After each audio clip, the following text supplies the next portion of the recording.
So in this segment, it's going to be a bit more rushed, just because of time. We're going to be talking about Roman Abramovich being sanctioned by the UK government. Now, I was worried because there's a lot of allegedlys thrown about in this article, and it's going to be by me because I don't get sued by a billionaire. But point being is that he has alleged links to Putin since the 90s really. And the British government finally sanctioned him, and I was surprised they took so long because he was looking for a buyer for Chelsea Football Club, and I doubt he was that far away from a sale. I doubt he was that far away. Abramovich has been sanctioned by the UK government as part of the attempts to crack down on wealthy Russians with assets in the country, and I think it should be focused predominantly on the oligarchs, the ones that have direct links to Putin, or made their money because of the Putin's predecessor or Putin himself, who allowed certain Russian oligarchs to buy assets at massively deflated prices in exchange for loyalty and the agreement they won't run against him. Chelsea Football Club owner is one of 7 Russian oligarchs who have had sanctions placed on them by ministers on Thursday.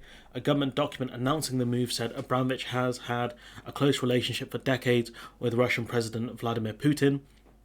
I think it's important to note that one of the reasons people like him buy football clubs is you buy a fan base, a very loyal fan base, and you can see a lot of Chelsea fans chanting his name, even though they were meant to have a minute silence for Ukraine. And this is more than just about football, but football fans are incredibly fickle and partisan. And so it's one of the reasons why you buy a football club, so you can get those sorts of people.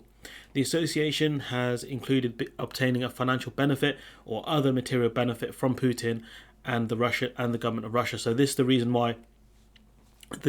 behind these sanctions, because they've had some sort of association and or received a financial benefit or material benefit from their relationship with Vladimir.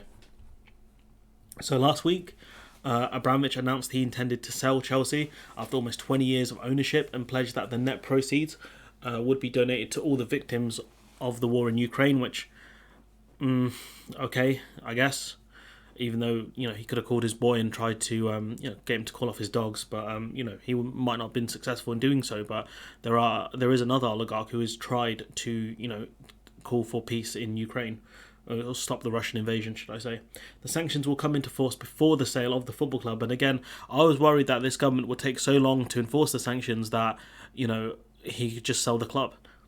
And he still might be able to sell the club, but by the looks of it, he won't be able to receive the funds from the sale, which is just weird.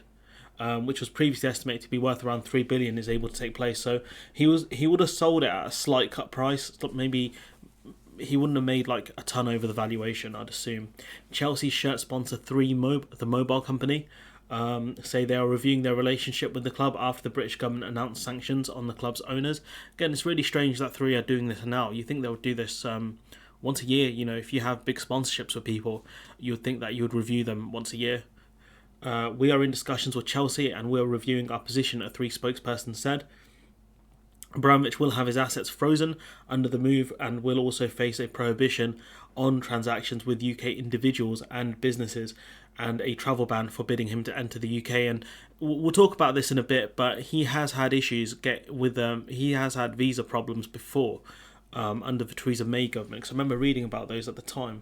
So the announcement, which comes 117 years to this day, since Chelsea was founded, also states that jets and yachts owned or chartered by Abramovich can be seized. Now, the sanctions imposed on him to stop him making any money, but Chelsea have been given a license for football-related activity to continue. They are a significant cultural asset. I think that's fine. Letting Chelsea continue to run, I think, is the right thing to do. Honestly, I do. They can carry on playing games. Their games can be shown on TV and they can continue to receive broadcast revenue. That means they can carry on paying wages and bills, but they can't sell tickets or merchandise or sign players or give new contracts. So essentially, they can't sell anything new, but they can keep existing things in place. So the Chelsea shareholders, season ticket holders can still go. And no doubt those season tickets, whoever's trying to resell those, will go up massively in price. But yeah, Chelsea fans can't go anymore, the ones that don't have season tickets. Sports can still buy merchandise from third parties, that'd be like shops or online, but not directly from the Chelsea store. And home games, they'll only be allowed to spend 500,000 on security, catering, and stewarding, which I don't know how much they spend on those things, but I think £500,000 should be okay. No expenditure allowed. No expenditure allowed on new works or refurbishments. That was one of the things that Abramovich was trying to do previously, is to revamp the stadium, to expand it, but they had issues with that. The outgoing Premiership side owner's worth is an estimated 9.4 billion, and he's one of the few oligarchs from the 1990s to maintain prominence under Mr. Putin, and I think that's because he's kept a relatively low profile. The UK is the first nation to sanction Abramovich, who the government, quoting here, has described as a pro-Kremlin oligarch. That's the government who've said that, not me. Don't sue me, bro.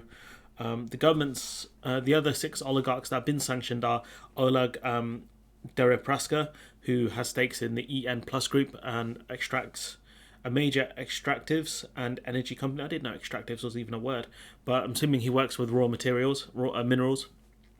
Igor Sechin, chief executive of Rosneft, a Russian state oil company, which, if you look at minerals and oil, these are things you need in a war.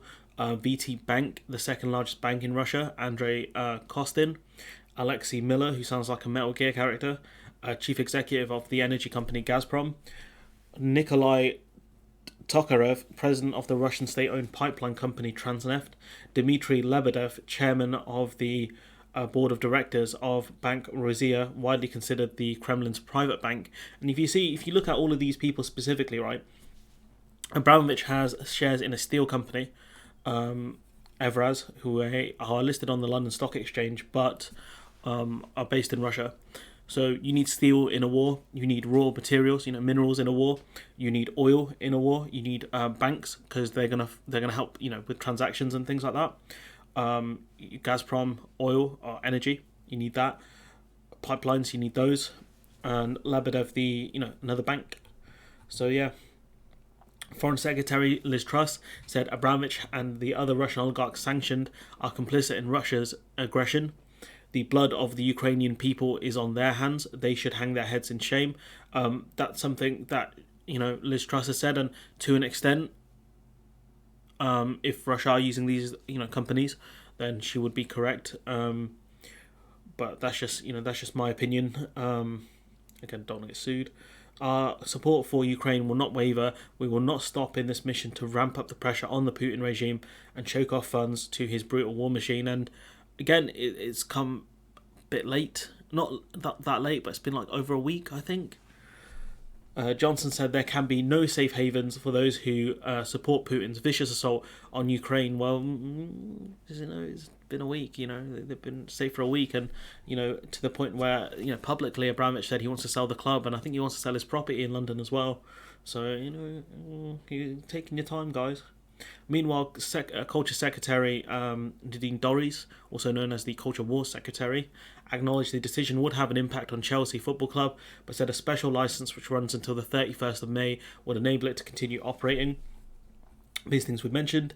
Sky News understands from a government source that while the sale of Chelsea is not technically permitted under the operating licence granted this morning by the Department of Culture, it's open to working with the club on a new bespoke licence that would enable the sale to take place. However, this would be conditional on a number of things, including that none of the sale proceeds would flow to Mr. Abramovich, but maybe they sell the club, the money goes to potentially a holding company or some sort of other entity, and somehow, maybe not all of it, but some of it could get to Roman if they do some back channel, financial wheeling and dealing.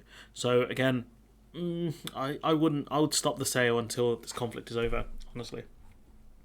There's a bit more here. So, people are going to be celebrating the UK being the first to, sanction Roman Abramovich. The US hasn't, and the European Union hasn't. And the only reason I can think that could be the case is that Abramovich's money would be mostly tied up in Russia and the UK. That's why the other entities haven't, the US and the EU haven't sanctioned them. One concern is Evraz, the Russian-based but London-listed steel maker. So again, steel is something you need in a war, and I think this is one of the main reasons they've gone after Abramovich, because of his shares in Evraz.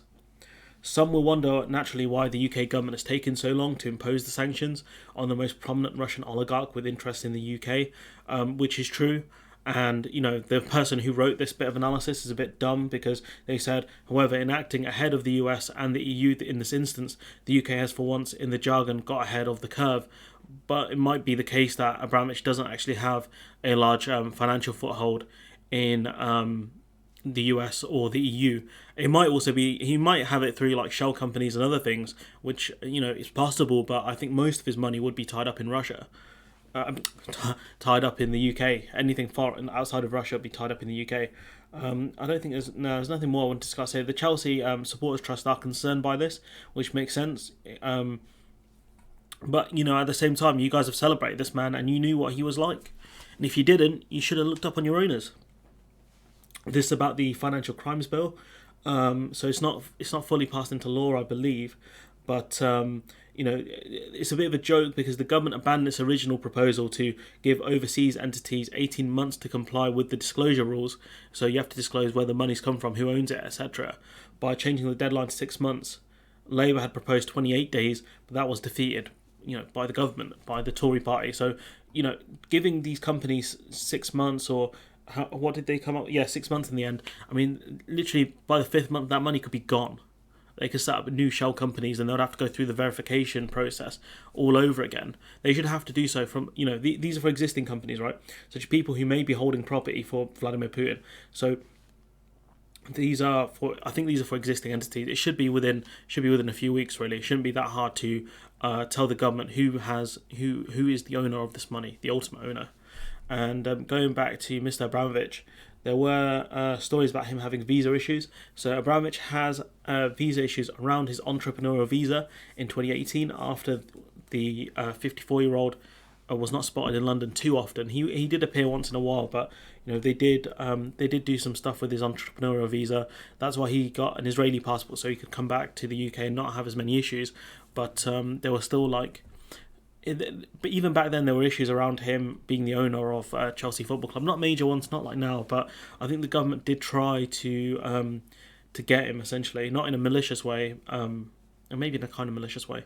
I think it was after the poisoning of Sergei Skripal.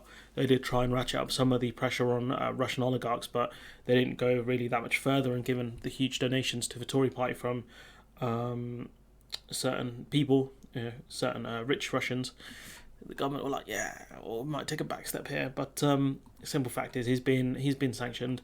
Do I feel sorry for Chelsea fans a bit? They have the worst fans in the world, and the worst chants in the world. But people go to watch football as an escape from the real world. But once you had these sorts of billionaires get involved in football, who use football for sports washing and other things, this is one of the consequences from it. And I'm sure there are going to be some Chelsea fans say, "Oh, what about Newcastle and the Saudis?"